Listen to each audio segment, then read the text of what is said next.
Good morning guys. તો સ્વાગત છે આજના એક નવા વ્લોગમાં, નવી સવાર સાથે. તો અમે બંને આવી ગયા હતા આજે સુંદર મજાના ગામડામાં, સુંદર મજાના ખેતરમાં. તો આપ નિહાળી શકો છો સુંદર મજાનું ગામડામાં આ મારું ખેતર છે. અહીંયા નાળિયેરીનું વૃક્ષ છે અહીંયા, અને આ ખેતરમાં બધો પાક છે.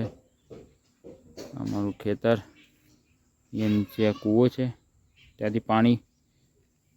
ખેતર અમારું ત્યાં છે, અમારું આગળ બી અમારું. તો આપ જોઈ શકો છો મારી પાછળ કુદરતી સૌંદર્ય. આર્યનભાઈ બી અમારી સાથે જોડાઈ ગયેલા છે. Good morning guys. તમે બંને મસ્ત સવારમાં આવી ગયા હતા, બસ કુદરતીનો આનંદ માણવા માટે, નેચરલ એકદમ. તો ગાઈસ ગામડામાં આવીને છે ને વાતાવરણ આખું એક અલગ જ હોય છે. અહીંયા છે ને રહેવાની મજા આવી જાય. ખેતરમાં આવ્યા હોય ને તો એકદમ મજા આવી જાય એમ. વાતાવરણ એકદમ ક્લીન. સિટી કરતાં ગામડામાં રહેવાની કંઈક મજા અલગ જ છે. તો બતાવીએ તમને અમારું ગામડું આગળનું, ત્યાં સુધી તમે મજા કરો. તો આપ જોઈ શકો છો ગામડું અમારું મસ્ત સરસ મજાનું ગામની શેર કરાવી આજે.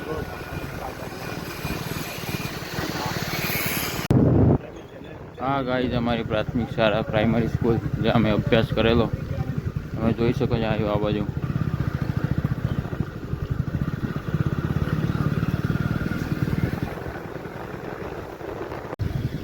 આ દૂધસાગર ડેરી અમારા ગામની, જ્યાં પહેલાં બેંક હતી, હવે બેંક નહીં રહી.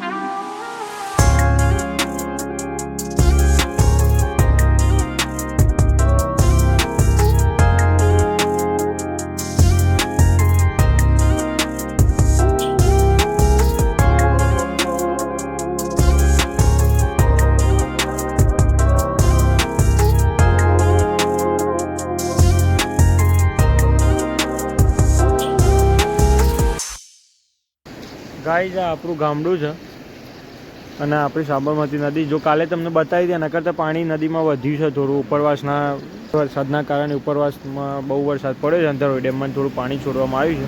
કાલે અહીંયા પાણી નહોતું, અહીંયા જો કાલ કરતાં પાણી નદીમાં પાણી વધ્યું છે.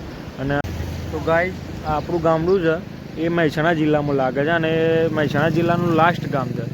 અને આ સાબરમતી નદીના કિનારે તમે જોઈ શકો છો કે આ સાબરમતી નદીના કિનારે 1 કિલોમીટરનો પુલ છે, અને પેલી બાજુ જુઓ પેલું ગામ દેખાય છે, તો એ સાબરકાંઠા જિલ્લો,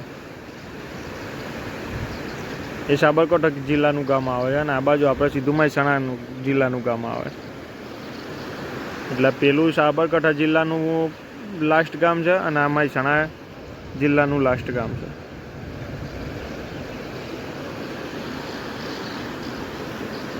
ગામનો નજારો તો જોઈ શકો છો. જુઓ અહીંયા કેટલો મસ્ત નજારો છે. This is natural beauty guys, natural. Amitbhai આપણા.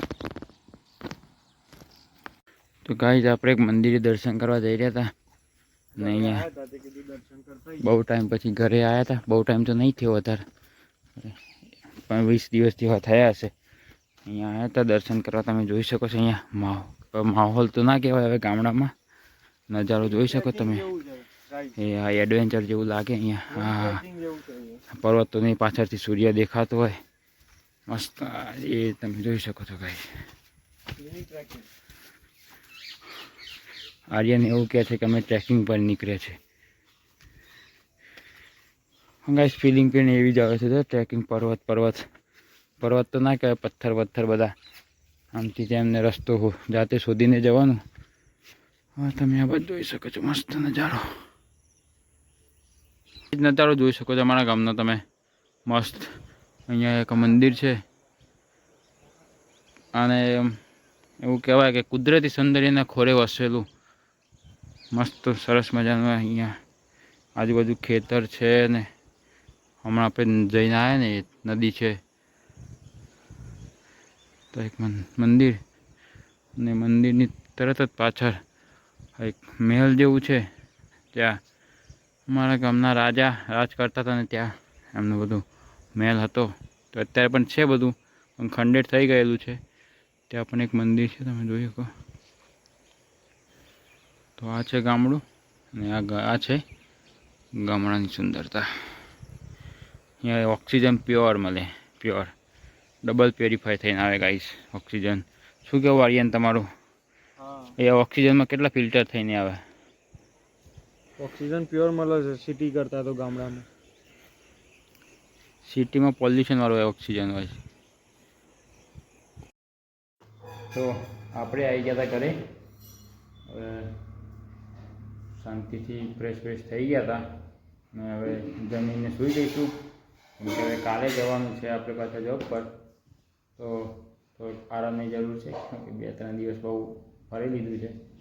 તો આજે આરામ કરી લઈએ થોડો, ને સવારે કંઈક હશે તો જોઈશું. બાકી ઘણા લોકો એવું કહે છે કે તમે હિન્દીમાં વ્લોગ બનાવો. તો ગાઈસ તમારું શું કહેવું છે? હિન્દીમાં વ્લોગ બનાવીએ કે ગુજરાતી જ કન્ટિન્યુ કરીએ, કે હિન્દીમાં સ્વિચ કરી નાખીએ?